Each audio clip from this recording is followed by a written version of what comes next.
ഒരിക്കൽ കൂടി ഭാഗം 25. അവൻ അയാളെ ആഞ്ഞടിച്ചു. പറയടാ, ഈ ഫോട്ടോ നിനക്ക് എവിടെ നിന്ന് കിട്ടി? അവൻ വീണ്ടും ചോദിച്ചു. സൂരജിൻ്റെ മുഖത്തെ ദേഷ്യവും പകയും കണ്ടപ്പോൾ പോലീസുകാർ വരെ പേടിച്ചു. അവൻ അയാളുടെ കഴുത്തിന് പിടിച്ചു.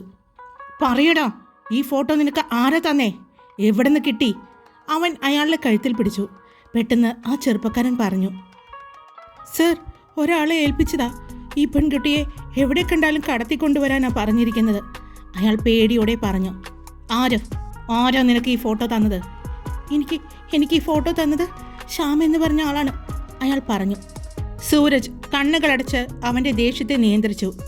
അത് ദേവയാനിയുടെ ഫോട്ടോ ആയിരുന്നു. എത്രയും പെട്ടെന്ന് ഇവൻ്റെ കൂടെ ഉണ്ടായിരുന്ന ആളുകളെ കണ്ടുപിടിക്കണം, സൂരജ് അവിടെയുള്ള പോലീസുകാരോട് പറഞ്ഞു. ഇവനെ കസ്റ്റഡിയിൽ തന്നെ വെക്കണം എന്ന് പറഞ്ഞ് സൂരജ് അവിടെ നിന്ന് പുറത്തേക്കിറങ്ങി. അവൻ വേഗം ഫോണെടുത്ത് രോഹിത്തിനെ വിളിച്ചു. രോഹിത്, നോർത്ത് റെയിൽവേ സ്റ്റേഷനടുത്ത് നിന്ന് കുറച്ച് പേരെ അറസ്റ്റ് ചെയ്തിരുന്നു. കള്ളനോട്ടായിരുന്നു കേസ്. പക്ഷേ അവരുടെ കയ്യിൽ ദേവയുടെ ഫോട്ടോ ഉണ്ടായിരുന്നു, സൂരജ് പറഞ്ഞു. നീ എന്താ പറയുന്നേ? ദേവയുടെ ഫോട്ടോ അതെങ്ങനെ അയാളുടെ കയ്യിൽ? അവളെ എവിടെ വെച്ച് കണ്ടാലും കടത്തിക്കൊണ്ടുപോകാനാണ് അവനെ ഏൽപ്പിച്ചിരിക്കുന്നത്. അവൻ്റെ കൂടെ 4 പേർ കൂടി ഉണ്ടായിരുന്നു. അവരുടെ കയ്യിലും ദേവയുടെ ഫോട്ടോ കാണും. അതുമാത്രമല്ല, അവരും ഈ ദൗത്യത്തിന് വേണ്ടി ഉണ്ടാകും. അതുകൊണ്ട് എത്രയും പെട്ടെന്ന് ഇതാരാണ് അവർക്ക് കൊടുത്തതെന്നറിയണം.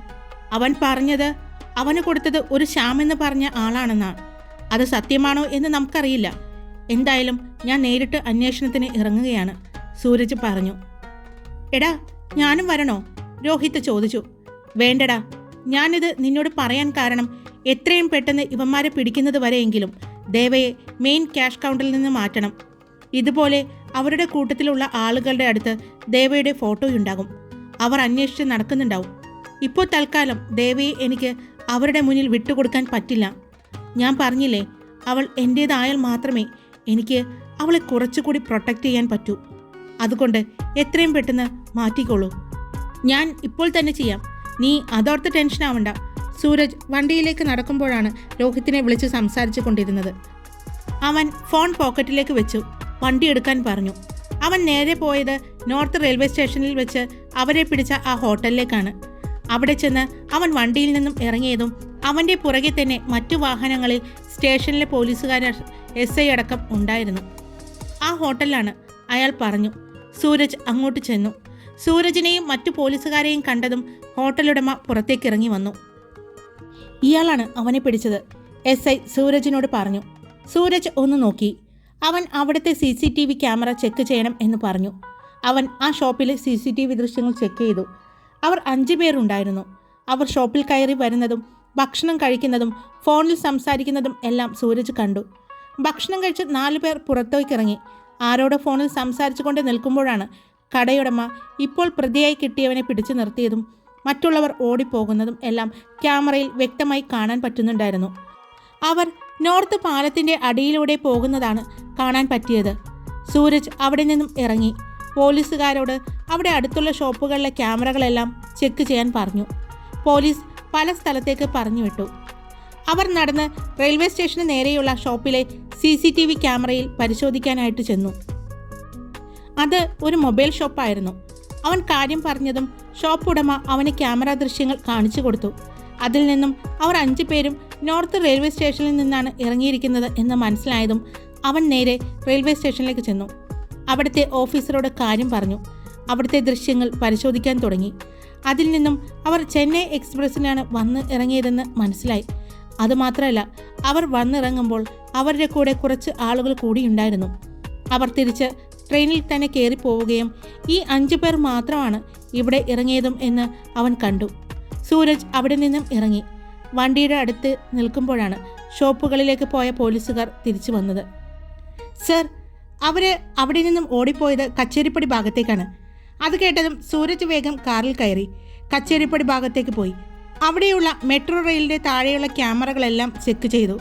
അതിൽ നിന്നും അവർ ഒരു കാറിൽ കയറി പോകുന്നത് കണ്ടു. 4 പേരും ആ കാറിൽ തന്നെ കയറിയിരുന്നു. പിന്നീട് ആ കാറിൻ്റെ നമ്പറും ആ കാർ പോയ ഭാഗത്തേക്കുള്ള റോഡ് സേഫ്റ്റി ക്യാമറകളും ചെക്ക് ചെയ്യാൻ പറഞ്ഞു. ആ പ്രതിയെ ചോദ്യം ചെയ്തതിൽ നിന്നും എന്തൊക്കെയോ ഒരു ക്ലൂ കിട്ടി എന്ന് പറഞ്ഞ് ഓഫീസിൽ നിന്നും വിളിച്ചു പറഞ്ഞു. അതിൽ പ്രകാരം അവൻ ഓഫീസിലേക്ക് തന്നെ ചെന്നു. അവൻ നടക്കുകയായിരുന്നില്ല, ഓടുകയാണ് എന്ന് തോന്നി. അവൻ വേഗം അവനെ ചോദ്യം ചെയ്യുന്ന ആ റൂമിലേക്ക് കയറി. അവനെ കണ്ടതും മറ്റു പോലീസുകാർ എഴുന്നേറ്റ് നിന്നു. അവിടെ ടേബിളിന് മുന്നിലായിരിക്കുന്ന ആ പ്രതിയെ അവൻ നോക്കി. അയാൾ തീരെ അവശനായിരിക്കുന്നു എന്ന് മനസ്സിലായി. അവൻ SIയുടെ മുഖത്തേക്ക് നോക്കി. സത്യം പറയിപ്പിക്കാൻ വേണ്ടി കുറച്ച് കൈകാര്യം ചെയ്യേണ്ടി വന്നു സാർ, അയാൾ പറഞ്ഞു. സർ, അയാൾ പറഞ്ഞത് ആ മേഡത്തിൻ്റെ ഫോട്ടോ അയാൾക്ക് കൊടുത്തത് ഈ ശ്യാം എന്ന് പറഞ്ഞ ആളാണ്. അയാൾ പറഞ്ഞത് അവളെ എത്രയും പെട്ടെന്ന് പിടിക്കണമെന്നും അവളുടെ ഒപ്പം ഒരു കുഞ്ഞു ഉണ്ടാകും എന്നും ആ കുഞ്ഞിനെയും ഒപ്പം കടത്തണമെന്നും പറഞ്ഞിട്ടുണ്ട്. പക്ഷേ പ്രശ്നം എന്താണെന്ന് വെച്ചാൽ ഈ ഫോട്ടോ ഇവരുടെ കയ്യിലേക്ക് എത്തിയിട്ട് ഇപ്പോൾ 2 വർഷത്തിന് മേലെയായി. എങ്കിലും ഇപ്പോഴും അപ്ഡേഷൻ നടക്കുന്നുണ്ട് എന്നാണ് പറയുന്നത്. ഇവരെ വിളിച്ച് അവളെക്കുറിച്ചുള്ള വിവരങ്ങൾ ഇപ്പോഴും ഒരാൾ അന്വേഷിച്ചു കൊണ്ടിരിക്കുന്നുണ്ട്. അതുമാത്രമല്ല സർ, ആ മേഡത്തിനെ കിട്ടിയാൽ ഇവർക്ക് ഓഫർ ചെയ്തിരിക്കുന്ന തുക ലക്ഷങ്ങളാണ് എന്നാണ് ഇവൻ പറയുന്നത്. ഇവർക്ക് ഇതുവരെ ഇത്രയും വലിയ പ്രതിഫലം ആരും ഓഫർ ചെയ്തിട്ടില്ല എന്ന്. ഇവർ കുറേ നാളായി പല സ്ഥലങ്ങളിലും അന്വേഷിക്കുന്നുണ്ട്. ഇവർ മാത്രമല്ല, കേരളത്തിലെ പല ജില്ലയിലുള്ള ഇവരുടെ ആളുകളും അന്വേഷിക്കുന്നുണ്ട് ഈ പെൺകുട്ടിയെ എന്നാണ് ഇവൻ പറയുന്നത്. പിന്നെ മറ്റൊരു കാര്യം കൂടി പറഞ്ഞു. ആ പെണ്ണിനെ ഒരു കാരണവശാലും ഉപദ്രവിക്കരുതെന്ന് പ്രത്യേകം ഇവർക്ക് ഓർഡർ കിട്ടിയിട്ടുണ്ട്. ആ പോലീസുകാരൻ പറഞ്ഞതും സൂരജ് അവനെ തന്നെ നോക്കിയിരിക്കുകയായിരുന്നു.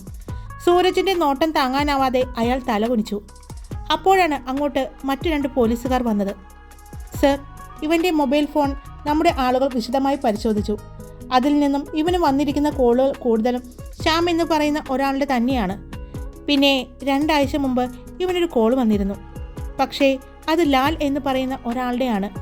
ഞങ്ങൾ ആ നമ്പർ ട്രേസ് ചെയ്തപ്പോൾ അറിയാൻ പറ്റിയത് ആ നമ്പർ പ്രശസ്തനായ സിനിമാ താരം അഭിരാമിൻ്റെ മാനേജറുടെ ആണെന്നാണ്. അത് കേട്ടതും സൂരജിൻ്റെ കണ്ണുകൾ തിളങ്ങി. അപ്പോൾ വിചാരിച്ച ആൾ തന്നെയാണ്, അവൻ മനസ്സിൽ പറഞ്ഞു. അവൻ അവിടെ നിന്നും എഴുന്നേറ്റ് അവൻ്റെ ഓഫീസ് റൂമിലേക്ക് പോയി. അവൻ പോയി അല്പസമയം കഴിഞ്ഞതും പെർമിഷൻ ചോദിച്ചുകൊണ്ട് ACP അകത്തേക്ക് കയറി. സർ, മഹാരാജാസ് കോളേജിൻ്റെ ആ ഭാഗത്ത് വെച്ച് ഇവിടെ നിന്നും ഓടിപ്പോയ ആ 4 പേരെ കസ്റ്റഡിയിലെടുത്തിട്ടുണ്ട്, അയാൾ പറഞ്ഞു. ചോദ്യം ചെയ്യാനായി അവരെ കൊണ്ടുപോയിരിക്കുകയാണ് എന്നും പറഞ്ഞു. അത് കേട്ടതും സൂരജിന് ചെറിയൊരു ആശ്വാസം തോന്നി. എത്രയും പെട്ടെന്ന് ആക്ടർ അഭിരാമിൻ്റെ മാനേജറെ കസ്റ്റഡിയിലെടുക്കണം, സൂരജ് പറഞ്ഞു. യെസ് സർ എന്ന് പറഞ്ഞ് അവർ പുറത്തേക്ക് പോയി. അന്ന് സൂരജ് ഉച്ചഭക്ഷണം പോലും കഴിക്കാതെ സൂരജ് തിരക്കിലായിരുന്നു. വൈകിട്ട് 4 മണിയോടടുത്ത് അഭിരാമിൻ്റെ മാനേജറെ ചോദ്യം ചെയ്യാനായി കസ്റ്റഡിയിലെടുത്തു. സൂരജ് അങ്ങോട്ട് ചെന്നു. പറയില്ലാൽ, നിങ്ങൾക്ക് ഈ കള്ളനോട്ട് ആളുകളുമായി എന്താണ് ബന്ധം? സൂരജ് ചോദിച്ചു. സർ, നിങ്ങളിത് എന്താണ് പറയുന്നത്? എനിക്ക് കള്ളനോട്ടുകാരുമായി ബന്ധമോ? ഞാൻ ആരാണെന്നറിയോ നിങ്ങൾക്ക്? പ്രശസ്തനായ സിനിമാ താരം അഭിരാമിൻ്റെ മാനേജറാണ്. എനിക്ക് ഈ കള്ളനോട്ടുകാരുമായി എന്ത് ബന്ധമുണ്ടാകാനാണ്? അയാൾ പറഞ്ഞു. അത് തന്നെയാണ് ഞങ്ങൾ ചോദിക്കുന്നത്, നിങ്ങൾക്ക് ഇവരുമായി എന്ത് ബന്ധമെന്ന്. സർ, എനിക്ക് ഒരു ബന്ധവുമില്ല. ശരി, തനിക്ക് ഒരു ശ്യാമിനെ അറിയാമോ? ശ്യാമുമായിട്ട് തനിക്ക് എന്താണ് ബന്ധം? ശ്യാമിൻ്റെ പേര് സൂരജ് പറഞ്ഞത് കേട്ടതും ലാലിൻ്റെ മുഖം വിളറി. എനിക്കറിയില്ല സർ. ആരാണ് ഈ ശ്യാം? അയാൾ ചോദിച്ചു. ഓക്കെ, തനിക്കറിയില്ല. 1 മിനിറ്റ് എന്ന് പറഞ്ഞ് സൂരജ് ഇൻസ്പെക്ടറെ നോക്കിയതും അയാൾ ഒരു ഫോൺ സൂരജിൻ്റെ കയ്യിലേക്ക് കൊടുത്തു. സൂരജ് ആ ഫോൺ നോക്കിയിട്ട് ഒരു ഫോൺ നമ്പർ പറഞ്ഞു. ഇത് ആരുടെ നമ്പറാണ്? സൂരജ് ചോദിച്ചു. അതെൻ്റെ നമ്പറാണ്. അപ്പോൾ ലാൽ, താൻ എന്തിനാണ് 2 ദിവസം മുമ്പ് ഇയാളെ ഫോണിൽ വിളിച്ചത്? ഞാൻ വിളിച്ചിട്ടില്ല സാർ. ശരി. വീണ്ടും അവൻ്റെ നേരെ പോലീസുകാർ ഒരു ഫയൽ കാണിച്ചു. അതിൽ നിന്നും കുറച്ച് പേപ്പേഴ്സ് എടുത്തു. എന്നിട്ട് ലാലിൻ്റെ മുന്നിലേക്ക് നീട്ടിക്കൊണ്ട് പറഞ്ഞു, ഇത് തൻ്റെ ഫോണിലേക്ക് വന്ന കോളുകളുടെ ഹിസ്റ്ററിയാണ്. ഇതിൽ 4 പ്രാവശ്യം ഈ നിൽക്കുന്നവൻ്റെ ഫോണിലേക്ക് വിളിച്ചതിന് തെളിവുകളുണ്ട്. എന്തിനാണ് വിളിച്ചത്? അതും ഈ അടുത്ത ദിവസങ്ങളിൽ 2 പ്രാവശ്യം വിളിച്ചിട്ടുണ്ട്. പറയ്, എന്തിനാണ് താൻ വിളിച്ചത്? സൂരജിൻ്റെ ചോദ്യം കേട്ടപ്പോൾ അയാൾ ഒന്നും പറയാതെ നിന്നു. സൂരജ് അവിടെ നിന്നും ചാടി എഴുന്നേറ്റു. അവൻ്റെ ആ ഒരു പ്രവൃത്തി കണ്ടതും പോലീസുകാരെല്ലാം ഒന്ന് പിന്നിലേക്ക് മാറി. കാരണം സൂരജിൻ്റെ ദേഷ്യം അവർക്കെല്ലാം അറിയാമായിരുന്നു. കാണുമ്പോൾ ആളൊരു പാവമാണ് എന്ന് തോന്നിയാലും കേസുകൾക്ക് പുറകെ പോയാൽ പിന്നെ ആൾ സ്വന്തമോ ബന്ധമോ ഒന്നും നോക്കാറില്ല. ലാലിന് സൂരജിൻ്റെ മുഖത്തേക്ക് നോക്കാൻ തന്നെ പേടി തോന്നി. പറയ്, താൻ എന്തിനാ വിളിച്ചത്? ഇനിയും തനിക്ക് പറയാൻ ഉദ്ദേശമില്ലെങ്കിൽ 1 മിനിറ്റ്, എന്ന് പറഞ്ഞ് സൂരജ് ഫോൺ കയ്യിലെടുത്തു. എന്നിട്ട് അവൻ്റെ നേരെ നീട്ടി. അവൻ സൂരജ് നീട്ടിപ്പിടിച്ച ഫോണിലേക്ക് നോക്കി. അത് കണ്ടതും ലാലിൻ്റെ മുഖം വിളറി വെളുത്തു. കസ്റ്റഡിയിലെടുത്ത ആ പ്രതിയുടെ ഫോണിലേക്ക് വന്നിരിക്കുന്ന വാട്സപ്പ് മെസ്സേജുകളാണ്. അതിൽ താനാണ് ദേവയാനിയുടെ ഫോട്ടോ ഇവർക്ക് അയച്ചു കൊടുത്തിരിക്കുന്നത്. എന്താണ് കാരണം? സൂരജ് ചോദിച്ചു. ഇനിയും പിടിച്ചു നിൽക്കാൻ പറ്റില്ല എന്ന് തോന്നിയ ലാൽ പെട്ടെന്ന് പറഞ്ഞു, സാർ, ഈ പെൺകുട്ടി എൻ്റെ റിലേഷനിലുള്ളതാണ്. ഈ കുട്ടി മിസ്സിംഗ് ആയിട്ട് ഇപ്പോൾ 3 വർഷമായി. വീട്ടുകാരും ഞങ്ങളും എല്ലാവരും അന്വേഷിക്കുന്നുണ്ട്. സാറിന് സംശയമുണ്ടെങ്കിൽ ഈ കുട്ടിയുടെ പാരൻസുമായിട്ട് ഒന്ന് സംസാരിച്ച് നോക്കൂ, ലാൽ പറഞ്ഞു. ഓഹോ, മിസ്സിംഗ് കേസ് നിങ്ങൾ ഫയൽ ചെയ്തിട്ടില്ലേ? സൂരജ് ചോദിച്ചു. ചെയ്തിട്ടുണ്ട് സർ. പാലക്കാട് ജില്ലയിലെ ഒറ്റപ്പാലം എന്ന സ്ഥലത്താണ് ഞങ്ങൾ. അവിടുത്തെ സ്റ്റേഷനിൽ കേസ് രജിസ്റ്റർ ചെയ്തിട്ടുണ്ട്. സാറിന് എന്തെങ്കിലും സംശയമുണ്ടെങ്കിൽ ഈ കുട്ടിയുടെ പാരൻസിനോടും വീട്ടുകാരോടും നമ്പർ ഞാൻ തരാം. ഒന്ന് വിളിച്ച് സംസാരിച്ച് നോക്കൂ, ലാൽ പറഞ്ഞു. പക്ഷേ നിങ്ങൾ എന്തിനാണ് ഇത്രയും വലിയ ക്രിമിനൽസിൻ്റെ കയ്യിലേക്ക് ഈ പെൺകുട്ടിയുടെ ഫോട്ടോ അന്വേഷിക്കാൻ കൊടുത്തത്? പറഞ്ഞില്ലേ സർ, 3 വർഷമായി ഞങ്ങൾ ഇപ്പോഴും അന്വേഷിച്ചുകൊണ്ടിരിക്കുകയാണ്. ഈ കുട്ടിയുടെ പാരൻസും ഫാമിലിയും എല്ലാം എത്രയും പെട്ടെന്ന് കണ്ടുപിടിക്കാൻ എല്ലാ വഴികളും ഞങ്ങൾ നോക്കുന്നുണ്ട്, ലാൽ ഭാവവ്യത്യാസം ഒന്നുമില്ലാതെ പറഞ്ഞു. ഇപ്പോഴും ലാൽ അഭിറാമിൻ്റെ പേര് പറഞ്ഞിട്ടില്ല എന്നുള്ള കാര്യം സൂരജ് ശ്രദ്ധിച്ചു. അപ്പോൾ സൂരജിന് കാര്യങ്ങൾ ഏകദേശം മനസ്സിലായി കഴിഞ്ഞിരുന്നു. ദേവയുടെ ഫാമിലി എല്ലാം ഇപ്പോഴും ദേവയെ അന്വേഷിക്കുന്നുണ്ട്. അതിൻ്റെ ഭാഗമായാണ് അന്വേഷിക്കുന്നത് എന്ന് ലാൽ പറഞ്ഞുവെങ്കിലും ശരിക്കും ദേവയെ അന്വേഷിക്കുന്നത് അഭിറാമാണെന്ന് സൂരജിന് ഉറപ്പായിരുന്നു. ഓക്കെ, ഞങ്ങൾക്ക് ഇവരെ അറസ്റ്റ് ചെയ്തപ്പോൾ ഈ കുട്ടിയുടെ ഫോട്ടോയും കിട്ടി. സംശയ നിവാരണം നടത്തേണ്ടത് ഞങ്ങളുടെ ഉത്തരവാദിത്തമാണല്ലോ. അതിനായി വിളിപ്പിച്ചതാണ്. എന്തെങ്കിലും ആവശ്യമുണ്ടെങ്കിൽ ഇനി ഞങ്ങൾ വിളിക്കാം എന്ന് പറഞ്ഞ് സൂരജ് അവിടെ നിന്നും ഇറങ്ങിപ്പോയി. സർ, ഇയാളെ ഇൻസ്പെക്ടർ ചോദിച്ചു. വിട്ടേക്ക്, എന്തെങ്കിലും ആവശ്യമുണ്ടെങ്കിൽ വിളിച്ചാൽ അപ്പോൾ തന്നെ എത്താൻ പറയണം എന്ന് പറഞ്ഞ് സൂരജ് അവിടെ നിന്നും വീട്ടിലേക്ക് തിരിച്ചു. ഇനിയും അവിടെ നിൽക്കാൻ അവന് തോന്നിയില്ല. അവൻ കാറിൽ കയറി ഇരിക്കുമ്പോഴാണ് രോഹിത്തിൻ്റെ കോൾ വന്നത്. എന്തായി സൂരജ്? രോഹിത് വെപ്രാളത്തോടെ ചോദിച്ചു. രോഹിത്, നീ പേടിക്കണ്ട, ഇത് അഭിറാമിൻ്റെ കളികൾ തന്നെയാണ്. പിന്നീട് സൂരജ് ലാൽ പറഞ്ഞ കാര്യങ്ങളെല്ലാം പറഞ്ഞു. ഇപ്പോഴും ദേവയെ അവളുടെ വീട്ടുകാരും ആ അഭിറാം അടക്കം എല്ലാവരും അന്വേഷിക്കുന്നുണ്ട്. എത്രയും പെട്ടെന്ന് എനിക്ക് ഞായറാഴ്ചയായി കിട്ടിയാൽ മതി. ഇനിയും ഞാൻ കാത്തിരുന്ന ഒരുപക്ഷെ എനിക്ക് അവളെ നഷ്ടപ്പെടും. ഇനി നഷ്ടപ്പെടാൻ വയ്യ. 3 വർഷങ്ങളാണ് ഞാൻ കുറ്റബോധത്തോടെ ജീവിച്ചത്. ഇനിയെങ്കിലും എനിക്ക് സ്വസ്ഥമായിട്ടും സന്തോഷമായിട്ടും എൻ്റെ ഭാര്യയുടെയും എൻ്റെ കുഞ്ഞിൻ്റെയും കൂടെ ജീവിക്കണം. അതിനെനിക്ക് എത്രയും പെട്ടെന്ന് എൻ്റെ ദേവയുടെ കഴുത്തിൽ താലി കെട്ടിയേ പറ്റൂ, സൂരജ് പറഞ്ഞു. എനിക്ക് മനസ്സിലാകും, നീ ടെൻഷൻ അടിക്കണ്ട. നമുക്ക് അധികം ദിവസമില്ലല്ലോ. നാളത്തെ കഴിഞ്ഞാൽ നീ ആഗ്രഹിച്ച ദിവസമാണ്. രോഹിത് അവനെ ആശ്വസിപ്പിച്ചു. എടാ ദേവയാനി, സൂരജ് ചോദിച്ചു. ഞാൻ നീ പറഞ്ഞപ്പോൾ തന്നെ മാറ്റി. ഒരു ബ്രൈഡ് ഷോപ്പിൽ വന്നിട്ടുണ്ടായിരുന്നു. അവർക്ക് സാരിയിൽ നല്ലൊരു പുതിയ ഡിസൈൻ വേണമെന്ന് പറഞ്ഞു. അതുമാത്രമല്ല, അവരുടെ വിവാഹത്തിൻ്റെ എല്ലാ വസ്ത്രങ്ങളും അവർ പുതിയ ഡിസൈൻസാണ് ആഗ്രഹിക്കുന്നത്. ഡിസൈനർമാർ എല്ലാവരും ഉണ്ടായിരുന്നു. പക്ഷേ ഞാൻ ആ ചാൻസ് ദേവയാനിക്ക് കൊടുത്തു. അതുകൊണ്ട് ആള് ഡിസൈനർ റൂമിലുണ്ട്. അതിന് സൂരജ് അമർത്തി ഒന്ന് മൂളി. ഇതേ സമയം സാക്ഷിയും രോഹനും അന്ന് കണ്ണനെ കാണാൻ പോയിരിക്കുകയായിരുന്നു. അവിടെ ചെന്ന് കണ്ണനെ കണ്ടതും അവനും ഒരുപാട് സന്തോഷമായി. ഇപ്പോൾ കണ്ണൻ ഡേ കെയറിൽ പോകുന്നതിൽ കൂടുതലും ഇഷ്ടം സാക്ഷിയുടെ ഒപ്പം പോകാനാണ്. രാവിലെ സാക്ഷി വിളിച്ച് ദേവയോട് പറഞ്ഞിട്ടുണ്ടായിരുന്നു. അതുകൊണ്ട് കണ്ണനെ രാധമ്മ ചേച്ചിയുടെ അടുത്ത് ആക്കിയിട്ടാണ് അവൾ ജോലിക്ക് പോയത്. കണ്ണാ, നമുക്കൊന്ന് പുറത്തു പോയാലോ? രോഹൻ അവനെ എടുത്തുകൊണ്ട് ചോദിച്ചു. അതിനെന്താ, പോകാലോ, കണ്ണൻ പറഞ്ഞു. അന്ന് കണ്ണനെയും കൊണ്ട് സാക്ഷിയും രോഹനും മറൈൻ ഡ്രൈവിലേക്കാണ് പോയത്. അവിടെ അവർ ചുറ്റി നടന്നു. ഇഷ്ടമുള്ള സാധനങ്ങളെല്ലാം വാങ്ങിക്കൊടുത്തു. സാക്ഷിക്ക് അവനോട് ഇഷ്ടം കൂടുകയായിരുന്നു. തൻ്റെ ഏട്ടൻ്റെ കുഞ്ഞ്. അവൾ അത്രമാത്രം സ്നേഹത്തോടെ അവനെ ചേർത്ത് പിടിച്ചു. അവർ കണ്ണനെയും കൊണ്ട് ആ ദിവസം മുഴുവനും കറങ്ങി നടന്നു. വൈകുന്നേരമാണ് 3 പേരും തിരിച്ച് വീട്ടിലെത്തിയത്. സൂരജ് വീട്ടിലുണ്ടെന്ന് ഉച്ചയ്ക്ക് അമ്മ വിളിച്ചപ്പോൾ പറഞ്ഞതുകൊണ്ട് കണ്ണനെയും കൊണ്ടാണ് അവർ സൂരജിൻ്റെ അടുത്തേക്ക് വന്നത്. സൂരജ് കണ്ണനോട് പെരുമാറുന്ന രീതി ഒന്ന് നേരിട്ട് കാണണമെന്ന് അവൾക്ക് തോന്നി.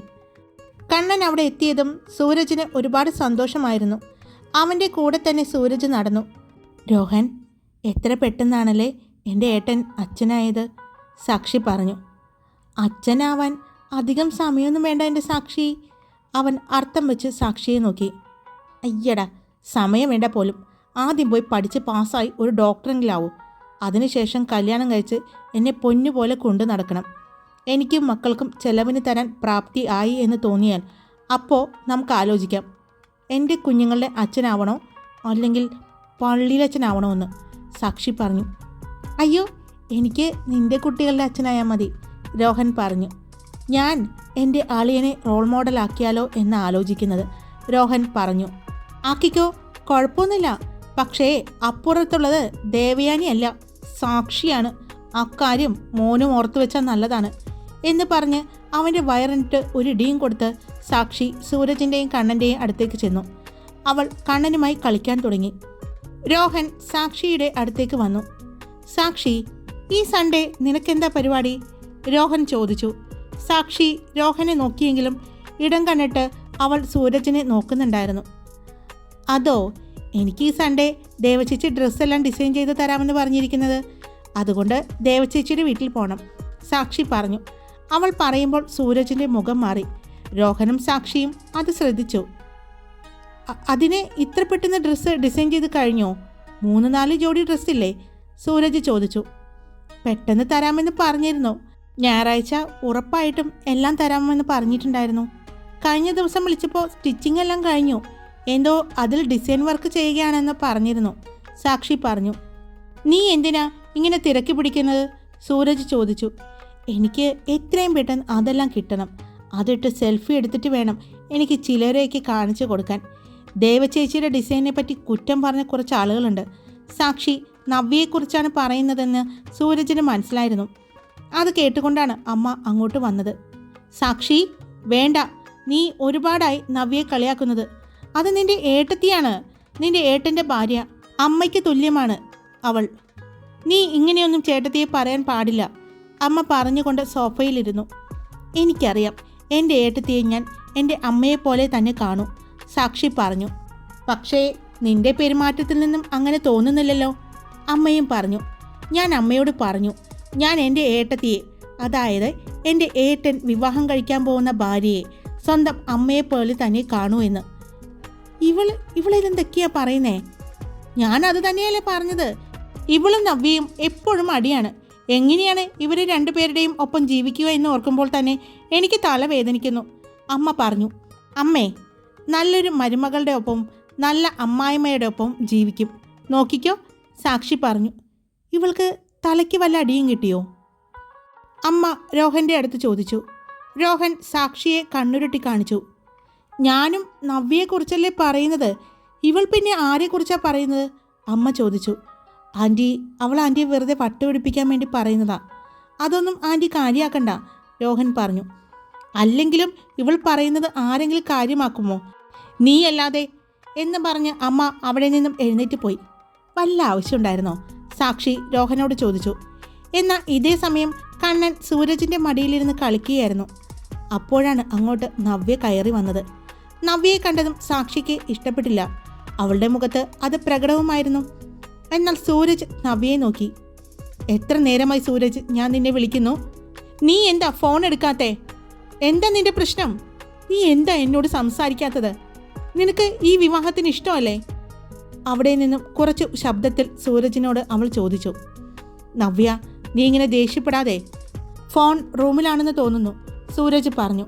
എന്നാൽ നവ്യയുടെ നോട്ടം സൂരജിൻ്റെ മടിയിലിരിക്കുന്ന കണ്ണനിലേക്കായിരുന്നു. ഈ കുട്ടി ഇപ്പോൾ മുഴുവൻ സമയം ഇവിടെ തന്നെയാണോ സാക്ഷി? നവ്യ ചോദിച്ചു. പിന്നെ ഇവനെവിടെയാണ് നിൽക്കേണ്ടത്? സാക്ഷി എടുത്തടിച്ചതുപോലെ ചോദിച്ചു. എന്താ? അവൻ എന്തിനാ ഇവിടെ നിൽക്കുന്നത്? ഇവിടെ അവൻ ആരാ ഉള്ളത്? ഈ വീടുമായിട്ട് അവൻ എന്ത് ബന്ധമാണുള്ളത്? നവ്യ ചോദിച്ചുകൊണ്ടിരുന്നു. ഞാൻ എവിടെയുണ്ടോ അവിടെ കണ്ണനുണ്ടാകും, സാക്ഷി പറഞ്ഞു. ഹായ് കൂട്ടുകാരെ, സമയം വൈകി, അതുകൊണ്ട് ഞാൻ ഇവിടെ വെച്ച് നിർത്താണ്. നാളെ ഞാൻ ലെങ്ത് കൂട്ടിത്തരാൻ നോക്കാം കേട്ടോ. Okay, bye, love you all, it's me Karthika. പിന്നെ ലൈക്ക്, കമൻറ്റ്, സബ്സ്ക്രൈബ് മറക്കല്ലേ കൂട്ടുകാരെ.